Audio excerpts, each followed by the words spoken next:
सूरज के धब्बों में बहुत जबरदस्त बदलाव आया है। आने वाले 6 सालों में सूरज के धब्बों में बहुत जबरदस्त बदलाव आने वाला है।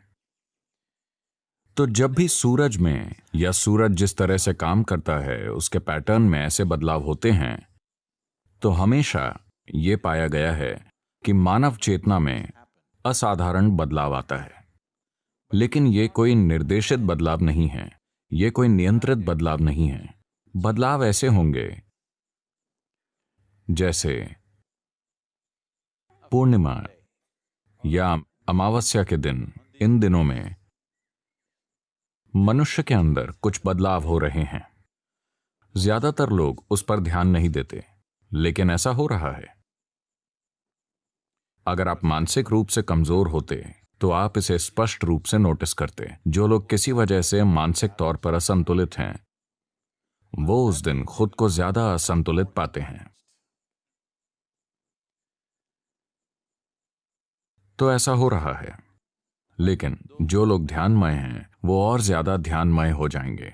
जो लोग कोमल हैं वो और ज्यादा कोमल हो जाएंगे। जो लोग प्रेममय हैं वो और ज्यादा प्रेममय हो जाएंगे।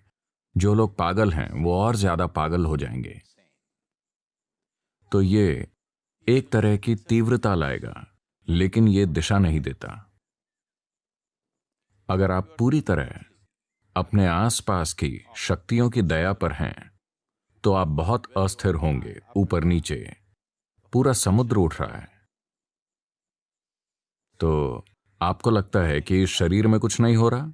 निश्चित रूप से हो रहा है। अब सूरज के धब्बे निश्चित रूप से एक तरह की अस्थिर ऊर्जा पैदा करेंगे, लेकिन वो मनुष्यों के लिए कैसे काम करेगा, ये हमारे ऊपर है। इसीलिए मैंने कहा कि अगर हमारे पास एक भविष्यवाणी है और हम उसका इंतजार करते हैं, तो हमें नहीं पता कि क्या होगा। अगर हमारे पास एक योजना है, तो कोई अस्थिर स्थिति एक संभावना भी है, क्योंकि चीजें गतिशील हैं, चीजें ज्यादा तरल हैं। यही समय है चीजों को अपनी मर्जी से ढालने का। तो ये एक संभावना है। क्या इसका अर्थ ये है कि संभावना सिर्फ अभी है, पहले नहीं रही? नहीं, ये चीजें हमेशा होती रही हैं। कुछ समयों पर शायद वो बाकी समयों से थोड़ी ज्यादा हो। तो प्रकृति के अर्थ में पृथ्वी जिस तरह काम करती है, उस अर्थ में कुदरती और खगोलीय शक्तियां जिस तरह से इस ग्रह पर काम करती हैं, आने वाले 6 सालों में वो कुछ अलग होगा। शायद कुछ सही शब्द नहीं है, ये बहुत साफ तौर पर अलग होगा। तो अगर हमारे पास इस अस्थिर प्रकृति का लाभ उठाने की योजना हो, अगर हम पर्याप्त लोगों को तैयार करें जिनके पास जरूरी साधना है, जिनके अंदर जरूरी फोकस है, फिर निश्चित रूप से मानव चेतना बाकी समयों के मुकाबले ज्यादा आसानी से ऊपर उठ सकती है।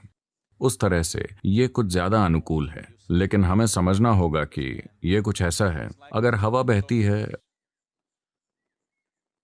अगर आप इस तरह उड़ें, अगर आपके पास एक हवाई जहाज है और आप हवा की दिशा में उड़ते हैं, तो आप आसानी से उड़ेंगे। मान लीजिए कि आप गलत दिशा में हैं, तो आप क्रैश हो जाएंगे। हवा आपको उड़ाने या क्रैश करने के लिए नहीं बह रही है, ये बस बहती है। लेकिन ये आपके ऊपर है कि आप उसे उड़ने के लिए इस्तेमाल करते हैं या क्रैश होने के लिए। तो अभी सूरज के धब्बे काफी अलग हैं। आने वाले 6 सालों में इसके कारण पृथ्वी के काम करने के तरीके में कुछ स्पष्ट अंतर आएगा। हम उठ सकते हैं या क्रैश कर सकते हैं। मेरे पास उठने की योजना है, कृपया मेरे साथ चलिए।